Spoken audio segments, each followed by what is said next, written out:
The koala is one of Australia's most iconic animals. Surveys conducted by the Australian Tourist Commission suggest about 75% of European and Japanese tourists place the koala at the top of their list of animals to see. Here's the native geographic range of koalas shown in red, with introduced areas shown in purple. It's no wonder that many of Australia's top tourist hotspots are in koala country. However, the koala is facing a grim future. The International Union for Conservation of Nature Red List of Threatened Species, also known as the IUCN Red List, is the world's most comprehensive inventory of the global conservation status of biological species. It classifies species into 7 categories ranging from least concern, for example an Australian brushturkey, to extinct, a Tasmanian tiger. There are 5 other categories in between which indicate the level of risk of extinction. In 2008, koalas were ranked as least concern. All of these assessments can be found on the IUCN Red List website. Then 8 years later, in 2016, the koala was reassessed and found to have a rapidly declining population and was classified as vulnerable, with an estimated 100 to 500,000 mature individuals. And now in 2022, the koala is considered endangered, with an estimated wild population of between 32 and 92,000, depending on who you ask.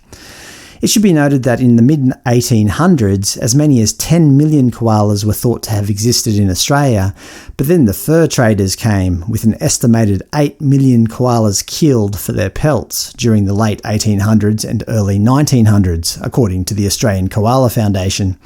Most of those were sent to Europe, the UK and the US to be turned into coats, gloves and hats due to the fur's waterproof qualities.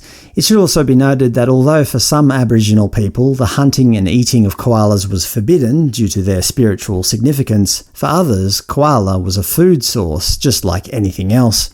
Anyway, that was back when koalas were abundant. Now they are not. It should be noted that an endangered species is one that has a very high likelihood of becoming extinct in the wild in the near future. So what are the main threats facing koalas? By far the biggest threat is habitat loss caused by the expansion of the human population, essentially housing development, mining, roads, agriculture and other infrastructure. On the 11th of February 2022, Federal Environment Minister Suzanne Lee stated, "Today I'm increasing the protection for koalas in New South Wales, the ACT and Queensland, listing them as endangered rather than their previous designation of vulnerable. The impact of prolonged drought, followed by the black summer bushfires and the cumulative impacts of disease, urbanisation and habitat loss over the past 20 years have led to the advice." Note that an endangered listing doesn't create extra rules to protect wildlife habitat. Relevant legal protections were already in effect. For example, permits are required to kill, injure, take, trade, keep or move koalas on Commonwealth land, and activities or developments which are likely to have a significant impact on the listed koala population will require assessment and approval. Those rules haven't changed, so one must wonder whether changing their status to endangered will have any real benefit. WWF Australia conservation scientist Dr. Stuart Blanche has stated, "Koalas have gone from no listing to vulnerable to endangered within a decade. That is a shockingly fast decline.